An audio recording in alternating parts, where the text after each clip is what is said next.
마태복음 27장 27에서 31절 말씀 교독하며 읽겠습니다. 다리가 아프신 분들은 앉으셔도 됩니다. 27절입니다. 이에 총독의 군병들이 예수를 데리고 관정 안으로 들어가서 온 군대를 그에게 모으고 그의 옷을 벗기고 홍포를 입히며 가시관을 엮어 그 머리에 씌우고 갈대를 그 오른손에 들리고 그 앞에 무릎을 꿇고 희롱하여 이르되 유대인의 왕이여 평안할지어다 하며 그에게 침 뱉고 갈대를 빼앗아 그의 머리를 치더라. 함께 읽습니다. 희롱을 다한 후 홍포를 벗기고 도로 그의 옷을 입혀 십자가에 못 박히려고 끌고 나가니라. 아멘. 아멘. 이는 살아계신 하나님의 말씀입니다. 자리에 앉으시면 되겠습니다. 사랑하는 성도 여러분, 우리는 지금 주님의 십자가를 깊이 묵상하는 사순절 기간을 보내고 있습니다. 여러분, 사순절은 예수 그리스도의 십자가를 사랑을 깊이 묵상하며 우리의 신앙과 삶을 돌아보는 시간이 바로 사순절입니다. 주님께서 우리를 위해 십자가를 지시기까지 사랑하셨다면 그 은혜로 구원받은 우리 또한 세상 속에서 주님의 빛과 소금의 역할을 드러내면서 살아가야 할 것입니다. 여러분, 주님의 십자가를 바라보시면서 과연 나는 세상 속에서 주님의 빛을 얼만큼 드러내고 살고 있는지, 복음을 전하는 삶을 살고 있는지 다시 한번 자신을 돌아보는 소중한 결단의 시간 되기를 바랍니다. 우리 주님께서 믿는 성도의 삶을 빌립보서 2장에 이렇게 말씀했어요. 같이 말씀으로 함께 선포합니다. 너희가 흠이 없고 순전하여 어그러지고 거스르는 세대 가운데서 하나님의 흠없는 자녀로 세상에서 그들 가운데 빛들로 나타내며 여러분, 세상에서 그들 가운데 빛으로 나타낸다. 이게 바로 그리스도인의 삶이라는 거예요. 여러분들은 모르죠. 여러분들의 자신의 모습이 어떤지 누가 알아요? 불신자들이 알아요. 하나님이 알아요. 내 모습을 내가 못 봐요. 하나님이 알고 사람들이 보고 있어요. 어떻게 살아야 한다고요? 빛들로 살아가야 돼요. 여러분, 이 말씀을 보면 하나님께서 우리가 단지 교회 다니는 사람으로 머무르길 원하지 않는다는 거예요. 시간 되면 교회 왔다가 시간 되면 가는 그런 사람으로 살기 원치 않으신다는 거예요. 세상에 나가서 빛처럼 살아가는 사람, 그래서 우리의 삶을 통해 하나님이 드러나는 사람이 되기를 원하신다는 거예요. 그런데 우리는 믿는다고 하면서 우리의 삶이 소금이 되지 못할 때가 있다는 거예요. 성경은 믿는 사람들이 세상의 가운데 드러나야 한다고 말씀하고 있어요. 주님께서 마태복음 5장에 또 이렇게 말씀했어요. 너희는 세상의 빛이라 하시면서 우리의 빛을 사람 앞에 비추라 이렇게 말씀했어요. 그러므로 우리는 단지 믿는다고 말하는 데서 머무르는 것이 아니라 삶으로 우리의 믿음을 나타내는 사람이 되어야 한다는 거예요. 오늘 말씀을 통해 하나님께서 우리에게 원하시는 세상의 소금과 빛으로 살아가시는 성도의 삶이 무엇인지 함께 예수님을 통해 살펴보려고 합니다. 여러분, 우리가 전도를 한다고 하는 것은 어떤 면에서 보면 대단히 쉬울 수 있어요. 예수 믿는 게 겉으로 보이면 굉장히 쉬워 보여요. 예수를 믿으면 되니까. 그런 것처럼 전도도 되게 쉬워 보여요. 예수 믿으세요 하면 되니까요. 여러분, 먼저 믿은 우리가 정말 복음적으로 살아서 믿지 않는 사람들에게 소금이 되고 빛으로 드러날 수만 있으면 되는 거예요. 와, 저 사람은 다르게 사네? 와, 저 사람은 소금이네? 와, 저 사람은 빛이네? 그러므로 우리가 늘 말씀 앞에서 우리의 삶이 주님 앞에서 영광이 되고 있는지를 내 삶을 살펴봐야 된다는 거예요. 베드로전서 2장에 보니까 이렇게 나와 있어요. 너희가 이방인 중에서 행실을 선하게 하라 이렇게 권면하고 있어요. 여러분, 그러므로 우리가 서로를 이해하고 배려하며 주님의 마음으로 살아가야 돼요. 야고보서 1장의 말씀대로 듣기는 속히 하고 말하기는 더디하라. 말씀한 대로 살아갈 때 우리 삶이 자연스럽게 복음의 통로가 될 거예요. 그럴 때 우리는 말로만 복음을 전하는 사람이 아니라 삶으로 복음을 증가하는 사람이 될 것입니다. 복음을 전하는 것은 먼저 믿는 사람들에게 절대절명의 우리 주님의 명령이십니다. 우리 주님이 나의 왕이잖아요. 그러니까 주님의 명령은 어명입니다. 왕의 명령이에요. 백성들이라면 그 왕의 명령에 따라야 되는 거예요. 그러므로 성도는 전도하는 일에 온 힘을 써야 되는 거예요. 전도는 우리가 살아가는 중요한 이유여야 돼요. 한번 따라 합시다. 내가 사는 이유, 전도하기 위해 산다. 삶의 이유가 전도예요. 우리는 삶의 모든 자리에서 복음을 전할 기회를 찾아야 돼요. 어떻게 하면 복음을 전할까? 언제 복음을 전할까? 어떻게 하면 예수님을 전할까? 그 기회를 봐야 돼요. 사도행전을 보면 초대교회 성도들은 어디를 가든지 예수 그리스도를 전했어요. 어디를 가든지 감옥에 가도 예수를 전하고, 여행을 가도 예수를 전하고, 한 영혼 구원을 위해서 고난과 핍박도 마다하지 않았습니다. 그들의 삶의 중심에는 언제나 복음 전도가 있었어요. 매를 맞으면서도 복음을 전했어요. 왜 그들은 전도에 그렇게 온 마음을 다했을까요? 왜 그들은 온통 전도만 했을까요? 거기에는 다 이유가 있기 때문이에요. 그것이 무엇일까요? 우리 주님이 한 영혼을 위해서 지불하신 대가 때문이었어요. 그 대가가 얼마나 크고 귀한 것인지를 안다면 우리는 한 영혼을 향한 결코 무관심할 수 없어요. 그러면 우리 주님께서 영혼을 위해 지불하신 대가는 무엇일까요? 한 영혼이 얼마나 소중했기에 한 영혼을 위하여 우리 주님이 지불하신 대가를 오늘 말씀으로 확인합시다.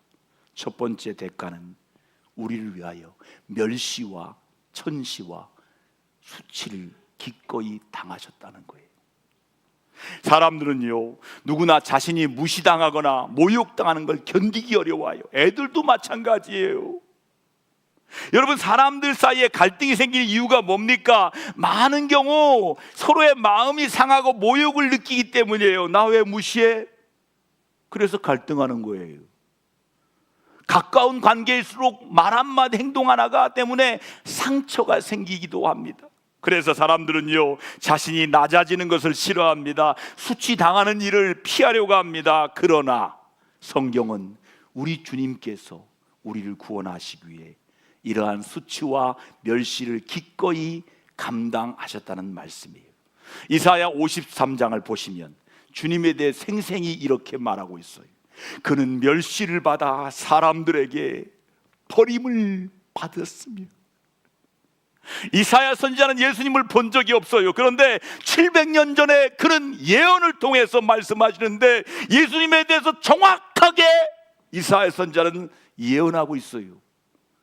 그는 멸시를 받아 사람들에게 버림받았으며. 빌립보서 2장은 예수님을 정확히 표현합니다. 자기를 낮추시고 죽기까지 복종하셨으니 곧 십자가에 죽으십니다. 이렇게 말씀해요. 이처럼 우리 주님께서 영광의 자리를 버리시고 가장 낮은 자리까지 내려오셔서 사람들에게 조롱과 멸시를 받으셨어요. 사람들은 주님을 희롱하였습니다. 침을 뱉었으며 모욕을 주었어요. 그럼에도 불구하고 우리 주님은 그 모든 수치를 참으셨어요. 오늘 27장은 이렇게 말씀하고 있습니다. 37절 함께 확인합니다. 함께 합니다. 희롱을 당한 후 홍포를 벗기고 도로 그의 옷을 입혀 십자가에 못 박으려고 끌고 나가니라. 계속해서 읽으세요. 그들이 예수를 십자가에 못 박은 후에 그 옷을 제비 뽑아 나누고 그 머리 위에 이는 유대인의 왕 예수라 쓴 제패를 붙였더라. 여러분, AI에 딱 입력하면 그림이 딱 나와요. 근데 여러분 상상을 한번 그려보세요. 이 장면을. 우리 주님이 옷 벗기심 당합니다. 조롱을 당해요. 쓸개탄 포도주를 마시게 하는 조롱도 당하셨어요. 벗겨진 옷을 입혔다가 벗겼다가, 그리고 이 옷 갖다 제비 뽑고 머리 위에 유대인의 왕이라는 죄패가 붙어있는 수치를 당하셨어요. 왕관도 썼잖아요. 가시면류관을 쓰고 머리에서는 피가 나오는데 그 위엔 자칭 유대인의 왕이다라고 명패가 쓰여져 있어요. 사람으로 감당하기 어려운 모욕과 멸시를 우리 주님께서 다 당하신 거예요. 우리 주님께서 아무 죄도 없으신 분이심에도 불구하고 사람들이 조롱과 멸시를 묵묵하게 감당하셨어요. 우리 주님께서 이러한 수치와 모욕을 감당한 이유가 분명합니다. 바로 죄 가운데 있는 우리를 구원하시고 잃어버린 영혼을 살리시기 위함이었어요. 여러분, 주님께서 우리의 구원을 위하여 그 모든 조롱과 멸시를 기꺼이 감당하셨던 것입니다. 그렇다면 우리는 어떠합니까? 때로는 작은 일로 마음을 상하고 그리스도인답지 못한 말과 행동을 할 때가 있지는 않았는지 돌아보아야 돼요. 우리 주님의 말씀을 통하여 우리의 행동과 우리의 말이 혹시 복음을 전하는데 걸림이 되지 않았는지 스스로 살펴보아야 됩니다. 히브리서 12장 말씀은 이렇게 말합니다. 예수께서 십자가를 참으사 부끄러움을 개의치 아니하시더니 라고 말씀하셨어요. 여러분, 주님께서 한 영혼을 구원하시기 위해서 그 모든 조롱과 수치를 기꺼이 다 감당하셨어요. 그러므로 우리도 주님의 마음을 품고 살아야 돼요. 한 영혼을 사랑하는 마음으로 이해하고 인내하며 살아갈 때 하나님께서 귀한 열매를 맺게 하실 줄 믿습니다. 그래서 한 영혼을 살리는 하나님의 은혜가 여러분의 삶 가운데 풍성히 나타나기를 주님의 이름으로 축복합니다. 두 번째 대가는 우리 주님을 극심한 육신의 고통, 육체의 고통을 친히 대가로 지불하셨어요. 우리 주님께서 영혼을 구원하시기 위하여 치르신 대가는 단지 조롱과 멸시만이 아니었어요. 주님은 인간이 감당할 수 없는 극심한 육체의 고통까지도 친히 그 몸에 감당하셨어요. 마태복음 27장에 이렇게 나와 있습니다. 예수께서 채찍질을 당하시고 십자가에 못 박히도록 넘겨지셨다, 이렇게 기록하고 있어요. 마태를 기록한 마태라는 저자는 예수님을 만난 사람이에요. 예수님께서 힘이 없어서 당한 게 아니에요. 당하시면서도 그냥 맡기신 거예요. 여러분, 당시 로마의 채찍은 단순한 형벌이 아닙니다. 살을 찢는 아주 잔혹한 형벌이 바로 로마의 채찍이었어요. 멜 깁슨이라는 사람이 자기 온 재산을 다 털어서 만든 영화 패션 오브 지저스 크라이스트, 그 영화에 그대로 나오잖아요. 예수님을 채찍을 쫙 때리면 그 끝에 있는 납이 예수님의 살을 팍 찢어서 내려오잖아요. 얼마나 잔인했으면 외과 의사가 이야, 이렇게 표현하는데, 그게 실제라는 거예요. 그렇게 고통당하셨다는 거예요. 주님의 몸은 채찍에 맞아 찢기셨고 마침내 십자가 위에서 손과 팔이 못에 막히는 고통을 당하셨어요. 또한 이사야 53장은 메시아의 고난을 이렇게 예언합니다. 같이 함께 말씀을 읽습니다. 그가 찔림은 우리의 허물 때문이요 그가 상함은 우리의 죄악 때문이라. 우리 주님께서 이러한 고통을 당한 것은 결코 우연이 아니었다는 거예요. 그것은 바로 우리의 죄를 대신 짊어지시기 위한 하나님의 구원의 계획이었다는 거예요. 그러므로 우리는 십자가의 고난을 바라보며 깨달아야 돼요. 아하, 우리가 하나님의 자녀가 되고 구원의 은혜를 누리게 된 것은 주님께서 그 모든 고통을 나 대신 감당하셨기 때문이구나. 베드로전서 2장은 이렇게 말합니다. 친히 나무에 달려 그 몸으로 우리 죄를 담당하셨다. 주님께서 우리의 죄를 다 대신 지시고 그 고통을 감당하셨기 때문에 오늘 우리가 이렇게 주님의 자녀가 되고 새 생명을 얻게 된 줄 믿습니까? 아멘이십니까? 할렐루야! 그러므로 우리는 십자가의 고난을 기억하며 주님의 사랑을 우리 마음에 새겨야 돼. 주님이 나 사랑하시는구나. 주님이 사랑이 이런 거구나. 그리고 그 은혜를 기억하며 한 영혼을 향해 주님의 마음으로 살아가야 합니다. 고통 가운데 우리가 기억해야 할 것은 하나님을 믿는 사람에게는 결코 우연한 일이 없다는 사실이, 하나님께서 우리의 삶 속에서 일어나는 모든 일을 통해 하나님의 뜻을 착착착 이루어 가신다는 거예요. 그러므로 우리는 고통의 순간에도 하나님께 이루실 뜻을 바라봐야 돼. 로마서 8장 28절 함께 말씀으로 고백합니다. 함께 합니다. 하나님을 사랑하는 자 곧 그의 뜻대로 부르심을 입은 자들에게는 모든 것이 합력하여 선을 이루느니라. 모든 것이 합력하는 거예요. 모든 것이 합력한다는 거예요. 내가 원하지 않는 것도 내가 원하는 것도 그 모든 것이 합력하여 하나님의 선을 이룬다는 거예요. 그러므로 중요한 것은 고통 그 자체가 아니라 그 고통 앞에 우리가 어떠한 믿음의 자세를 가지고 있냐가 중요한 거예요. 하나님을 믿는 사람은 고통 속에서도 하나님을 바라봅니다. 믿음으로 반응하는 거예요. 말씀을 보면 고통 가운데 하나님께 나아갔던 믿음의 사람들이 성경에 많이 나옵니다. 사무엘 1장에 보면, 상 1장에 보면 한나라는 여인이 나와요. 한나는 모든 것을 가진 듯합니다. 남편의 사랑도 받고 부유한 것 같아요. 그런데 그 마음엔 괴로움이 있어요. 생명을 갖지 못한 거예요. 엄마가 못 되는 거예요. 그 마음의 괴로움 속에서 하나님께 나아가 간절히 기도했어요. 한나가 마음이 괴로워서 하나님께 기도하고 통곡하며, 한나는 자신의 고통을 세상적인 방법으로 해결하려 하지 않았습니다. 오직 하나님께 나아가 기도했어요. 그때 하나님께서 그녀의 기도를 들으시고 그에게 은혜를 베푸셔서 이스라엘을 구원할 사사 사무엘의 어머니가 되게 했어요. 또 히스기야 왕은 죽을 병에 걸렸어요. 그의 나이 30대에 그는 세계를 평정합니다. 아수르를, 전 세계의 아수르가 제일 큰 나라였는데 그 나라를 이겼어요. 그런데 그의 몸에 이상이 생기기 시작해. 몸이 이상해요. 보니까 죽을 병이래요. 이 죽을 병에 걸린 거예요. 그는 사람의 방법을 찾지 않습니다.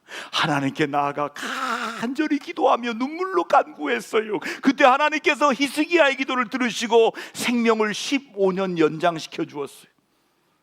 이처럼 하나님의 사람들은 고통과 문제를 만날 때마다 하나님께 나아가 기도했어요. 하나님께서는 그들의 기도를 들으시고 은혜로 응답해 주셨습니다. 그러므로 우리가 고통 가운데 있을 때 하나님을 향해 나아가야 돼. 우리가 기도하며 하나님을 의지할 때 하나님께서 우리의 삶을 꽉 붙들어 주시고 다시 일어설 힘을 공급해 주십니다. 하나님께서 우리의 삶을 결코 버려두지 않으세요. 하나님께서 창조하신 모든 인간은 하나님의 형상대로 지음받은 존재이며 하나님께서는 우리를 아주 소중하고 귀하게 여기십니다. 그러므로 우리는 어떤 상황 속에서도 하나님의 은혜를 바라봐야 돼. 한번 따라합시다. 하나님의 은혜를 바라보자. 내 상황은 은혜가 없어요. 내 상황은 아무것도 없어요. 너무 비참해요. 그런데 하나님의 은혜를 바라보는 거예요. 그리고 무엇보다도 우리는 우리 주님께서 한 영혼을 위하여 어떤 고난을 당한지 기억해야 돼요. 세 번째 주님이 치른 대가는, 우리 주님은 깊은 마음의 고통을 감당하셨어요. 십자가의 고난은 단지 육체적인 고난만이 아니었어요. 우리 주님께서 인간이 감당한 어려운 깊은 마음의 고통까지도 친히 겪으셨어요. 주님께서 겟세마네 동산에서 십자가를 바로 앞에 두고 고뇌 가운데 기도합니다. 마태복음 26장은 이렇게 기록하고 있습니다. 내 마음이 매우 고민하여 죽게 되었으니, 예수님께서 말씀하시기를 내 마음이 매우 고민하여 죽게 되었으니라고 표현하고 있어요. 히브리서 5장에는 주님께서 심한 통곡과 눈물로 기도와 간구를 올리셨다 이렇게 말씀하고 있어요. 여러분, 주님께서 인류의 죄를 짊어지시고 십자가 감당하셨기에 그 마음의 고통이 얼마나 크셨는지 우리는 조금은 짐작할 수 있어요. 그러나 주님께서는 그 고통을 피하지 않으셨어요. 한 영혼을 구원하시기 위해 그 모든 고난을 기꺼이 감당하셨다는 거예요. 그러므로 오늘 우리가 참으로 예수님의 제자라면 우리도 한 영혼의 가치를 마음에 품어야 되는 거예요. 주님께서 새 생명을 내어주실 만큼 귀하게 여기신 것이 바로 한 영혼이기 때문이에요. 마가복음 8장에 이렇게 나와 있어요. 사람이 만일 온 천하를 얻고도 자기 생명을 잃으면 무엇이 유익하리요? 말씀했어요. 한 생명 한 영혼의 가치는 우리 주님의 생명과 같은 거예요. 이 우주의 주인 되시는 하나님의 생명과 같은 가치예요.